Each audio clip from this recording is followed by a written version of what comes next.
The name at the bottom of the stack stopped her cold. Claire Bennett had spent the better part of that morning moving through a pile of janitor applications without looking up once. The candidates blurred together, all of them unremarkable, all of them forgettable. But that name, she read it twice, then a third time, as if repetition might change what was printed on the page. Owen Carter. She lifted her eyes.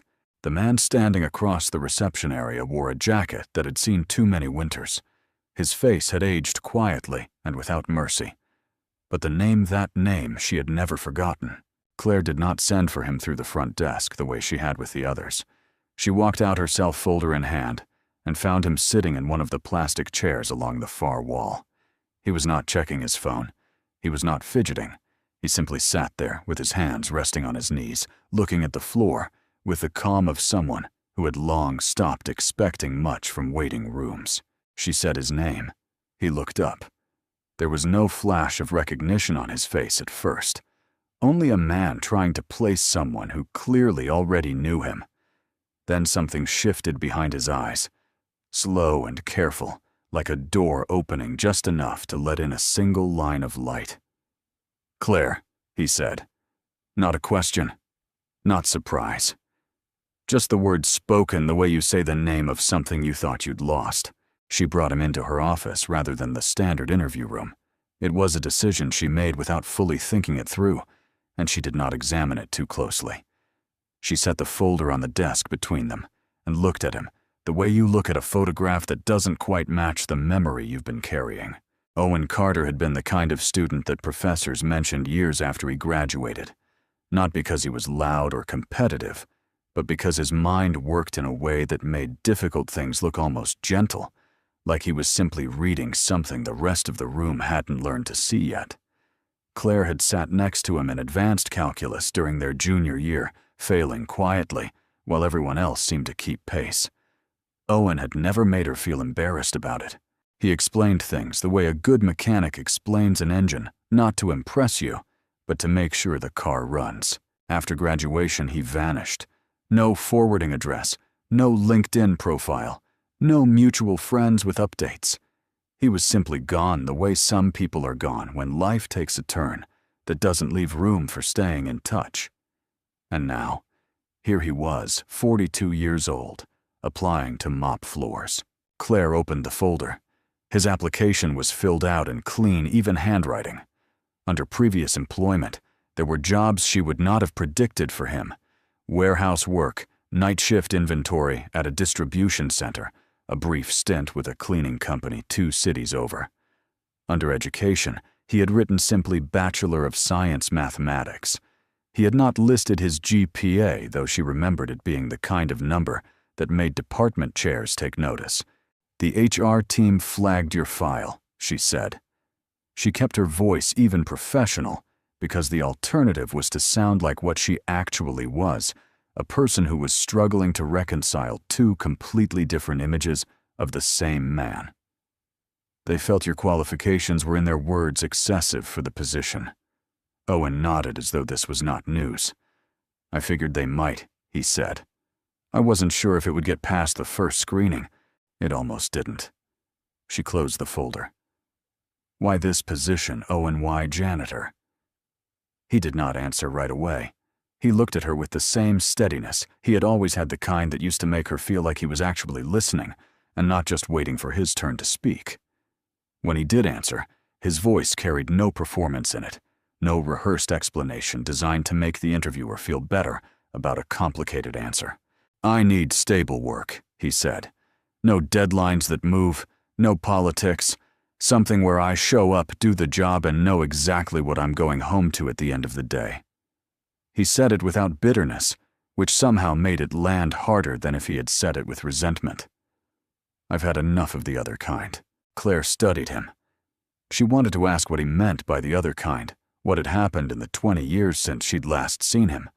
Why a man who could have walked into any graduate program in the country was sitting in her office asking to clean her building. But she had known Owen long enough to understand that he would answer only what he was ready to answer, and pushing early would close a door that might otherwise stay open. "There's a position in data analysis," she said. "Entry-level technically, but the work is closer to what you actually know. It pays 3 times what the custodial role pays. I can move your file over without anyone needing to know it was ever anywhere else." Something moved across his face. Not quite gratitude, not quite refusal. He leaned forward slightly and folded his hands on his knees, the same way he had been sitting in the waiting area. "I appreciate that," he said. "I mean it. But I'd like to take the janitor job if it's still available." He said it without apology, and without the defensive edge that sometimes came with a person who expected to be argued with. "I'm not ready for something like that. Not right now." Claire sat with that for a moment. She had run a company with 4,000 employees for 6 years. She had made decisions that cost tens of millions of dollars and decisions that saved the same amount. She was not easily surprised, but something about the quiet certainty in Owen Carter's voice reached past her professional instincts and landed somewhere more human. She told him the position was still available. She told HR to process the paperwork that afternoon. Owen started the following Monday. He came in before the building opened. Claire didn't notice this herself. At first, she learned it from the overnight security guard, who mentioned it the way you mentioned something unremarkable, that the new janitor was always already there when he arrived, to clock out moving through the lobby with a mop like he had nowhere else to be, and was perfectly content with that. The guard said he seemed like a calm man. Said he didn't talk much, but always nodded when you passed him, the kind of nod that meant something without requiring a response. By the end of the first week, Owen had rearranged the supply closet on the 4th floor in a way that cut restocking time nearly in half. No one asked him to do it. The building manager noticed and mentioned it to facilities, who mentioned it to no one in particular.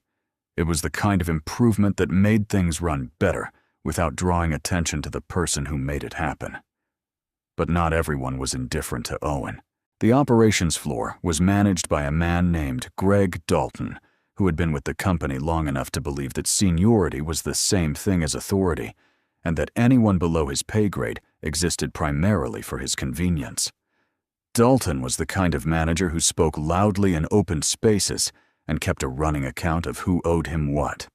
He had a particular way of addressing people he considered beneath him, not quite insulting, but close enough that you always felt the intention behind the words.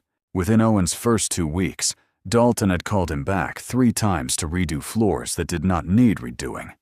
He had interrupted Owen mid-task in front of a group of junior employees to point out that a corner had been missed, a corner that had not in fact been missed.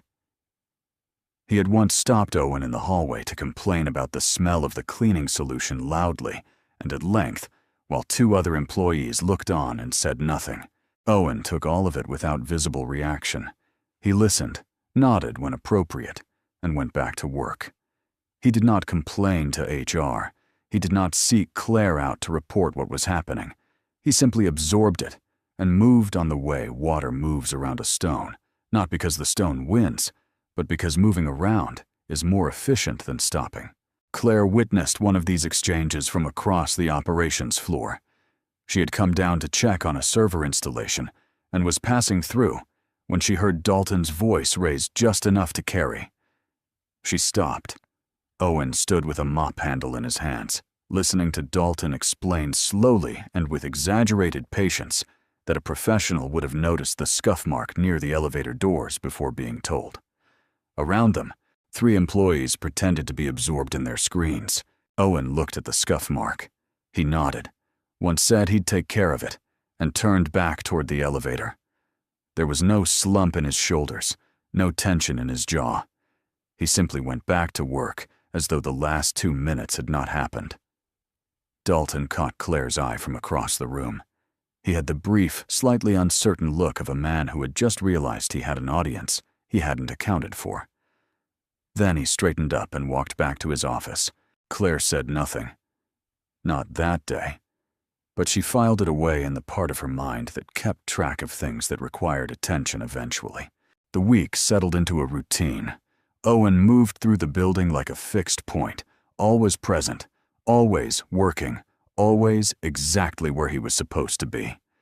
Employees who had initially ignored him began to nod when he passed. The receptionist on the ground floor, a woman named Sandra, who handled visitor check-ins and had a reputation for remembering every face that walked through the front entrance, started leaving a cup of coffee on the utility cart near his supply closet every morning without explanation. Owen would find it there and drink it, and leave the empty cup where she could find it. Nothing was ever said about it. It was simply a thing that happened. Claire found herself watching him sometimes, not with the purpose of a CEO monitoring performance, but with the particular attention you give to something you're trying to understand. He was not performing contentment. That was what struck her most. She had seen people perform contentment, had done it herself in board meetings and investor calls, projecting a steadiness she did not always feel. Owen's calm was not a performance. It was just what he was, at whatever this point in his life had become. She had not asked him again about his past. She had decided to let him bring it to her if he ever chose to. But the question had not left her. It lived in the back of her thinking, the way a piece of music you half remember lives in the back of your hearing, present, unresolved waiting. One evening she was leaving late and found him in the lobby wringing out a mop near the front entrance. The building was largely empty. The cleaning crew had mostly gone. Owen worked without music, without a phone in his pocket, without anything to suggest that the silence bothered him. She stopped near the door. "You're still here," she said. He looked up. "Few more hallways," he said. She stood there for a moment longer than was strictly necessary for someone who had somewhere to be. "Are you all right?" she asked. She wasn't sure exactly what she meant by it, whether she meant tonight or in general, or across the whole span of 20 years that sat between them like a gap she could see but not quite measure. Owen looked at her with that steady attention of his. "Yeah," he said. "I'm all right." He said it without qualification, which was either the most honest answer she'd heard in months or the most careful one. She couldn't quite tell which. She said goodnight and walked to her car. Behind her, through the glass doors, she could see his reflection in the lobby, still moving, still working unhurried and exact, like a man who had made a private peace with something she had not yet been asked to understand. She sat in the car for a moment before starting the engine. The last time she had seen Owen Carter, they were 22 and standing outside the mathematics building on the last day of finals. He had helped her pass a course she had been failing since October. She had thanked him. He had shrugged it off the way he always did, said something about how the proof was already in her head, and he'd just helped her find it. Then he walked away across the quad, and she had assumed the way you assume things at 22, that she would see him again, that paths like his didn't simply disappear. She had been wrong about that. Now she started the engine and pulled out of the parking lot, and the question she had been carrying for weeks settled more firmly into something she could not keep setting aside. Something had happened to Owen Carter. Something had turned a trajectory that should have led to a doctoral program, a research position, a career built around the thing he was best at, and bent it all the way down to a mop and a supply closet on the 4th floor. She didn't know what it was yet, but she was going to find out. The crisis came on a Thursday. It started the way most crises in technology companies start quietly, then all at once.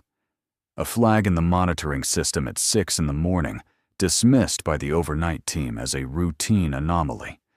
By 9, the anomaly had spread into the core processing layer of the company's flagship logistics algorithm. By 11, the engineering leads were in the main conference room on the 7th floor, with their laptops open and their faces arranged in the specific expression that meant things were worse than they were saying out loud. Claire came in at 11:15. She stood at the head of the table and listened to the technical director, a sharp and generally unflappable man named Marcus Webb, explain that the algorithm governing the distribution network for 3 of their largest clients had developed a cascading error in its optimization function. The error was not catastrophic yet, but it was progressing. If they didn't find and correct the underlying formula within the next several hours, the system would begin generating incorrect routing data, and incorrect routing data, at that scale, meant hundreds of millions of dollars in contractual liability. Webb's team had been working on it since 7. They had not found the source of the error.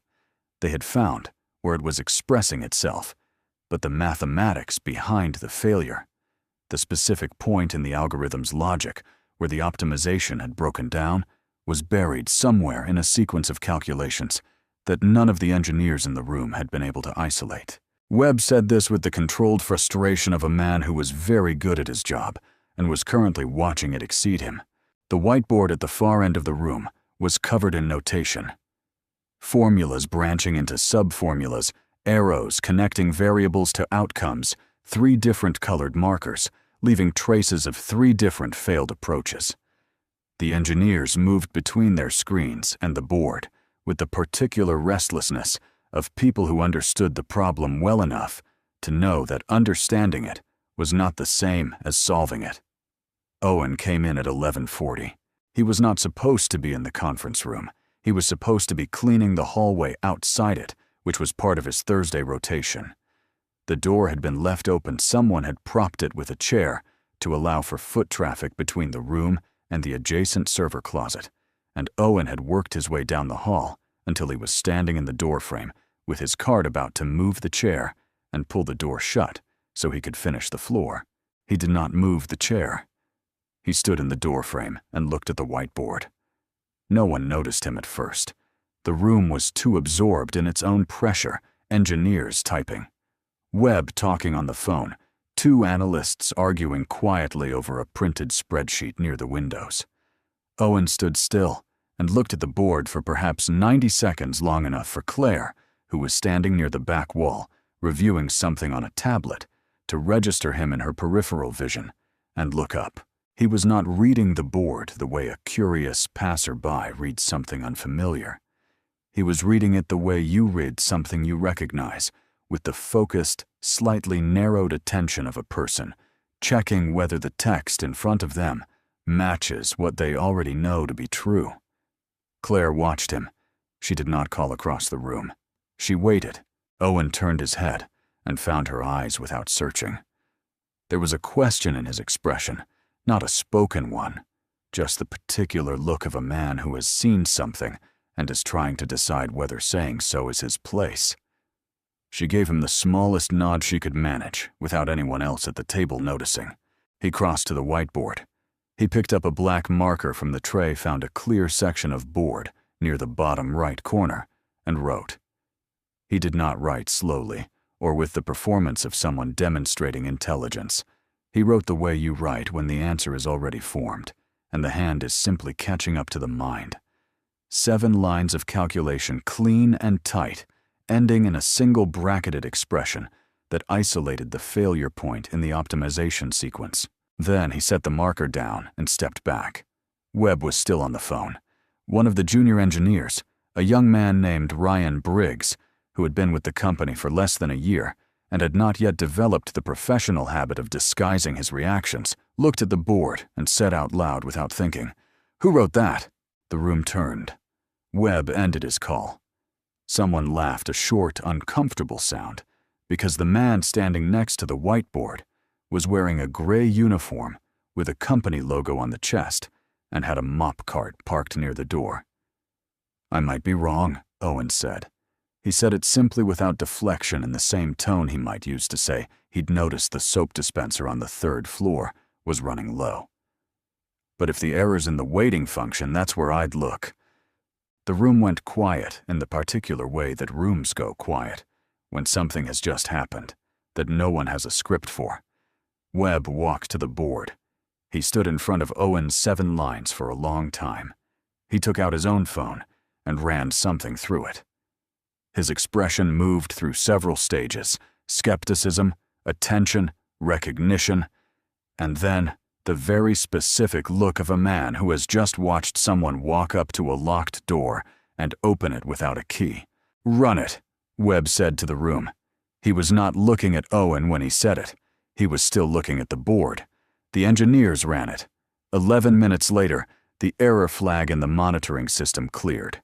The algorithm resumed normal function. The cascading failure stopped where it was and did not progress further.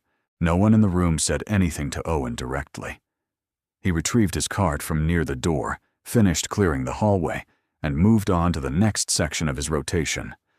By the time the room had reorganized itself around the relief of the crisis being over, he was already 2 floors down. Claire found him that afternoon near the service elevator on the 5th floor. She didn't lead with what had happened in the conference room.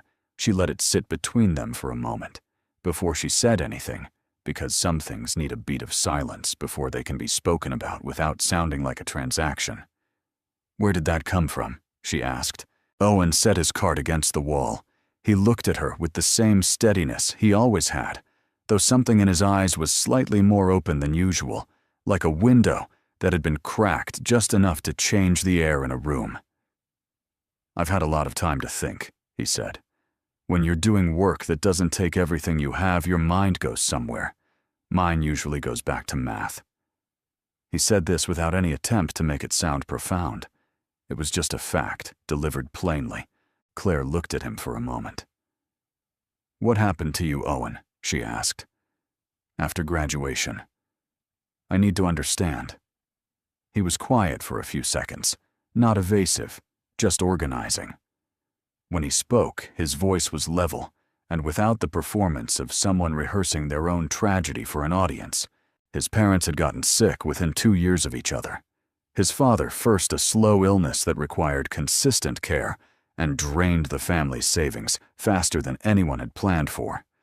Owen had been accepted into a doctoral program at that point, a fully funded position in applied mathematics at a university in the Northeast. He had deferred once, then deferred again, and then the deferral window closed and the program moved on without him. His mother's illness came next. By the time both of them had passed, Owen was in his early 30s, with a gap in his resume that no hiring manager in his field wanted to look at directly. He had taken what work he could find, logistics, warehousing, anything that paid consistently. Each time he tried to move back towards something closer to his training, the gap came up, or his age came up, or the market had shifted, and the entry points had closed. After enough years of that, a person stopped spending energy on doors that didn't open and started focusing on what was actually available. "I don't tell people this because I want them to feel sorry for me," he said. He was not looking for a reaction. He was just explaining the facts so that she would have them.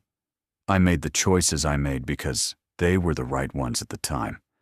I'd make them again." Claire held his gaze. "You could have called someone," she said. "You could have called me. You had your own life to build," he said. "I wasn't going to show up at someone's door with my problems." She wanted to argue with that. She didn't because she recognized that arguing would be about making herself feel better rather than anything that would actually be useful to him. Instead, she said, "That wasn't your decision to make for me." Owen looked at her for a moment. The corner of his mouth moved, not quite a smile, but something in that direction. "Maybe not," he said. She left it there.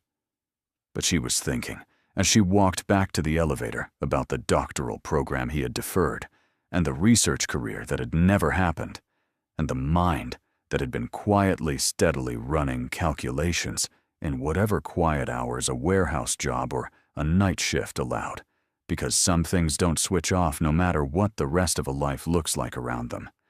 She was also thinking about what she was going to do with that. The answer came sooner than she expected, and in a form she had not anticipated.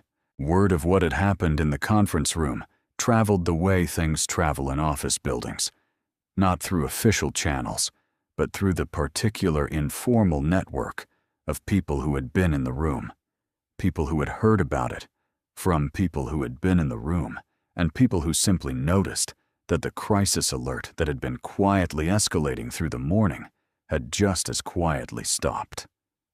By the end of the day, enough of the right people knew that a janitor had walked into a conference room full of engineers and written the solution to a problem they had been failing to solve for 6 hours. Greg Dalton heard about it before 5 o'clock. He came to Claire's office at 5:15. He did not sit down. He stood in front of her desk with his arms crossed and explained in the measured tone of someone who had already decided what he was going to say before he walked in, that what had happened in the conference room was a serious breach of protocol. An hourly custodial employee had entered a restricted technical meeting, had engaged directly with proprietary system architecture, and had done so without authorization from anyone in the management chain. He said the word liability twice. He said the word precedent once. He made it very clear that in his view, the matter required a formal response, and that the formal response should be directed at the employee who had caused the situation. Claire listened to all of this without interrupting. When Dalton finished, she asked him one question: whether the algorithm had been fixed. Dalton said that was beside the point. Claire said that it was in fact exactly the point, and that she would look into the matter. She said it in the tone that meant the conversation was over. Dalton left. Claire sat at her desk for a long time after he was gone. She knew what Dalton was doing. She had seen it before in companies she'd worked in, before starting her own, the particular kind of institutional defensiveness that activates when someone outside the designated hierarchy does something that the hierarchy could not. It was not about protocol. It was about the fact that a man who cleaned floors had solved a problem that a room full of credentialed engineers had not, and that was a kind of disruption that certain people found more threatening than any system error. She was not going to let it go quietly. But she also understood that she was not the only voice in the room when it came to decisions that touched the board. 3 days later, 2 members of the board contacted her directly. They had been briefed on the conference room incident, briefed, she suspected, by someone who had framed it as a security issue rather than what it actually was. They expressed concern about the optics of an unauthorized employee engaging with proprietary technical infrastructure. They used careful language, the kind that keeps its distance from what it actually means, but the message underneath was clear enough. The situation needed to be resolved, and resolved in a way that protected the company's formal structures. Claire drafted a response. She worked on it for an hour, then deleted it and started over, because the first version said too much of what she felt and not enough of what she needed to say strategically. The second version was better measured, professional, focused on the outcome rather than the process. But even as she sent it, she knew it wasn't going to be enough. The board had a position. Dalton had given them a frame for the situation. And Owen, who had done nothing except see something clearly and offer it without being asked, was now the center of a problem he had not created. She was still at her desk at 8 that evening when her assistant forwarded a message from HR. Owen Carter had submitted a resignation letter. Effective immediately, he cited no grievance, no complaint, no explanation beyond a single line that said he appreciated the opportunity and wished the company well.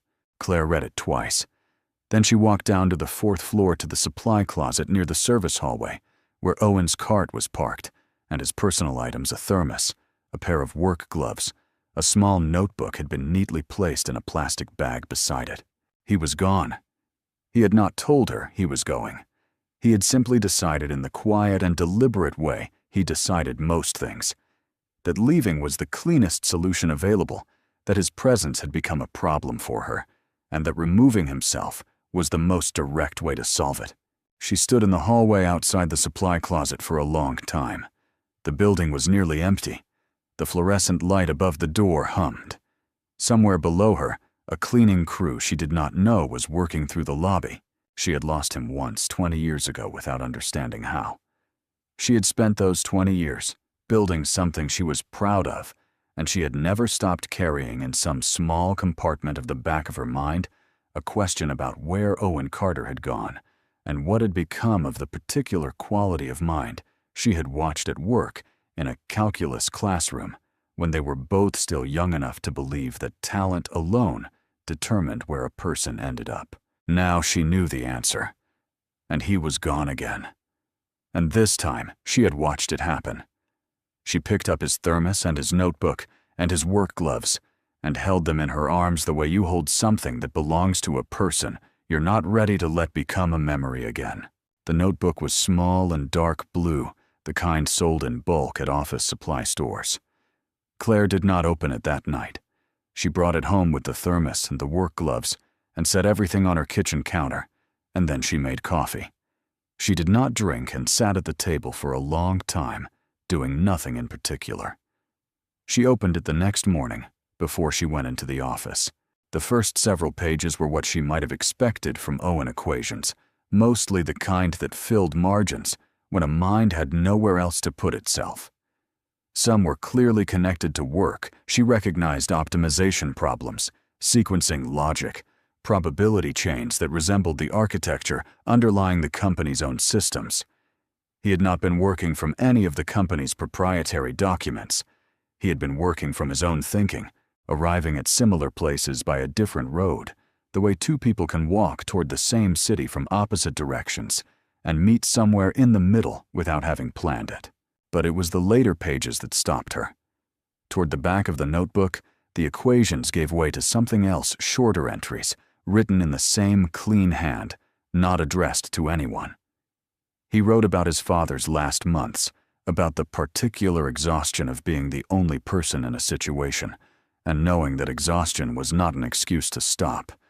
He wrote about a job he had lost at 37, not because he had failed at it, but because the company had restructured, and his position had been absorbed into a role they gave to someone 15 years younger and $20,000 cheaper. He wrote about the doctoral program he had deferred, not with regret exactly, but with the kind of clear-eyed accounting a person does when they want to understand their own life rather than mourn it. Near the last written page, he had copied down a single line, the same line he had said to her in the hallway outside the supply closet weeks earlier. Not everyone who takes the long way around is lost. Claire closed the notebook. She sat with her hands flat on the cover for a moment, looking at nothing. Then she got up, got her coat, and went to find him. She did not have his address on file through the company. He had listed a post office box on his employment paperwork, which she had not thought anything of at the time. She went through the HR system herself, which required overriding 2 layers of access protocol and would generate a record of the query, which she did not particularly care about. There was an emergency contact form with a handwritten address, a building on the east side of the city, in a neighborhood that had been declining for 20 years and had not yet found its way back. She drove there herself. She did not send anyone ahead, did not call first. She parked in front of a 4-story building with a buzzer panel that had several names written in faded marker and several slots that were simply blank. Owen's name was there, 3rd floor, written in the same clean hand as the notebook. He answered the buzzer after a few seconds. There was a long beat before he said anything, and then he said her name, just her name, nothing attached to it, and buzzed her in. His apartment was small and orderly. A single room that served as living space and kitchen, a narrow window looking out at the building across the street. There were books stacked in even columns against one wall. The table near the window had a legal pad on it, covered in the same kind of notation she had seen in the notebook. He had been working when she arrived, or thinking, which for Owen was often the same thing. He offered her the chair at the table and sat on the edge of the bed across from her, and they looked at each other the way 2 people look at each other when a great deal needs to be said, and neither one is entirely sure where the beginning of it is. Claire set the notebook on the table between them. She did not explain how she had come to read it, because he already understood, and he did not seem to mind. He looked at it for a moment, and then looked back at her. "The project is stalled," she said. "Webb's team has been working off the approach you outlined on the board, but they hit another wall 2 days ago. The solution you gave them was correct, but it was one layer of the problem. There are 2 more underneath it." She said this plainly because Owen did not need context softened for him. "I need you to come back." He was quiet for a moment. Outside, a truck moved slowly down the street below the window. "Claire," he said. "I know how it ended," she said. I know what happened with the board and with Dalton. I know you left to make it easier for me, which I did not ask you to do, and which I am telling you now wasn't necessary." She kept her voice level because this wasn't a speech, and she did not want it to sound like one. "I'm not asking you to come back as a janitor. I'm asking you to come back as an internal training consultant. You would work with the engineering teams on problem-solving methodology. You would not have a large title. You would not have a corner office. You would be treated the same as every other employee, which is something I should have enforced better the first time you were there." Owen looked at the legal pad on the table. He turned it face down with one hand, a small automatic gesture, as though he didn't want the work in progress to be part of the conversation. "What about the board?" he asked. "I handled the board," she said. He looked at her. "What does that mean?" "It means I went into a meeting and explained to them in terms they could not reasonably object to that a janitor with no current credentials had written down the solution to a critical system failure, a solution that a room full of engineers with advanced degrees had spent 6 hours failing to find, and that any company which responds to that by removing the person responsible is not a company that is managing its assets intelligently." She let that sit for a moment. 2 of them pushed back. I told them I would be happy to schedule a follow-up meeting once they had identified someone else who could do what Owen Carter had done. That ended the conversation. Something moved in Owen's expression, not quite amusement, not quite disbelief. He looked at her the way you look at someone who has just done something you would not have predicted, even from a person you knew well. "And Dalton?" he asked. "Greg Dalton is no longer with the company," she said. "That decision was mine, and I made it, and I would have made it regardless of what happened in the conference room. What I watched him do to you over the 6 weeks you worked there was enough." She said this without heat because heat would have made it sound like vindication, and it wasn't. It was just a correction that should have been made sooner. "I'm sorry I didn't move on it earlier." Owen was quiet for a long time. He looked at the window. The light coming through it was flat and gray, the kind of late-morning light that carries no particular warmth but illuminates everything evenly. "I'm not looking for a redemption arc," he said finally. He said it without irony, as a genuine statement of where he stood, not as a rejection of what she was offering. "I'm not interested in being someone's story about how talent always finds a way. That's not what I am." "I know," she said. "That's not what I'm asking you to be." He looked at her. "Then what are you asking?" "I'm asking you to come into a building where there are people who are very good at certain things and completely unable to think outside of those things, and to spend some time with them. Not to fix them, just to show them a different way of approaching a problem." She kept it simple, because the simple version was the true version. "You've been doing that your whole life. You did it for me in a calculus classroom 20 years ago. The only difference is that now I can compensate you for it properly." Owen looked at the notebook on the table. He reached out and turned it right side up again, and looked at the cover for a moment, the way you look at something you've been carrying so long you've stopped seeing it clearly. "No title," he said. "Consultant," she said. "Internal. Whatever the business card says, the actual function is what I described. No separate office. There's a room on the 3rd floor that used to be a secondary conference space. It's been used for storage for the past 2 years. We can clear it out." He was quiet again. She let him be quiet because Owen had always needed the room to think that most people tried to fill with more talking. "All right," he said.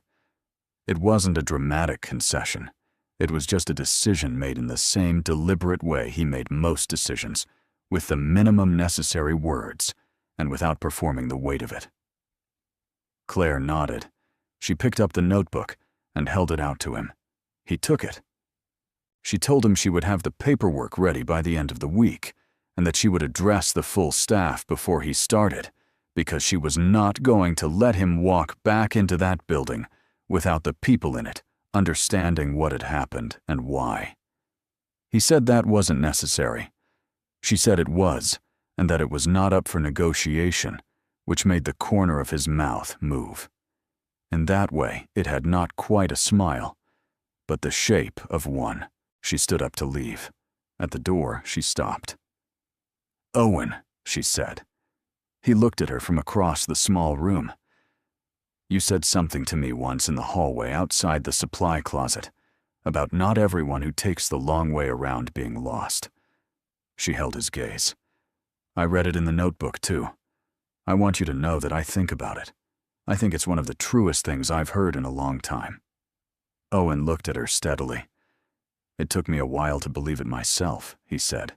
She left him there with the legal pad and the notebook and the flat gray light coming through the window, and she drove back to the office with the particular clarity that comes after a decision has been made, and the only thing left is to follow through on it.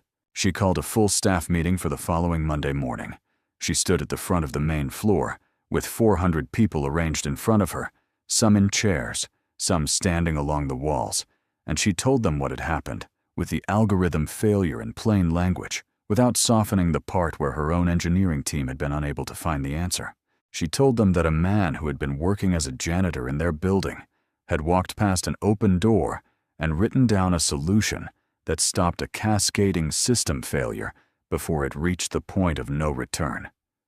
She told them that the company's response to that, the institutional reflex to treat it as a liability rather than a gift, had been wrong, and that it had been wrong in ways she intended to address directly, starting with the fact that the man most responsible for turning that situation into a disciplinary matter was no longer employed at the company. She did not name Dalton. She did not need to. The people who needed to understand what she was saying understood it. She told them that Owen Carter would be returning to the building, not as a janitor, but as a consultant in problem-solving and analytical thinking, and that she expected him to be treated with the same respect afforded to anyone else who worked there. She said this clearly and without making it a lecture, because she did not want the message to be about shame. She wanted it to be about correction. When she was done, the room was quiet for a moment. Then someone began to clap. She couldn't see who from where she was standing, and the sound moved through the space, the way sound moves when it means something. Owen started on a Wednesday. He came in through the front entrance, and Sandra, the receptionist at the ground floor desk, who had been leaving coffee on his utility cart every morning, without a word of explanation, handed him a visitor badge and told him his room was ready on the 3rd floor. He thanked her by name and took the elevator up. The room had been cleared over the weekend. Someone had put a whiteboard on the far wall. There was a table and 4 chairs and a window that looked out over the street below. Owen set his notebook on the table and stood at the whiteboard for a moment, looking at it. The blank, the way you look at something that is waiting to become useful. He uncapped a marker. He wrote nothing for a moment. Then he wrote a single equation at the top of the board, not a solution, just a starting point, and stepped back and looked at it. And something in his face settled into the particular quiet of a person who is exactly where they are supposed to be, even if the road that led them there made no sense to anyone who only saw the destination. On the 3rd floor, in a room that had spent 2 years holding surplus chairs and outdated monitors, Owen Carter picked up a marker and began. The mop was gone, but he had kept it. It was in the storage closet of his apartment on the east side of the city, standing in the corner behind the door, which was the kind of place you put something you are not done with, yet something that reminds you not of what you lost, but of the distance you crossed to get from there to here, and of every quiet, unhurried step it took to make the crossing.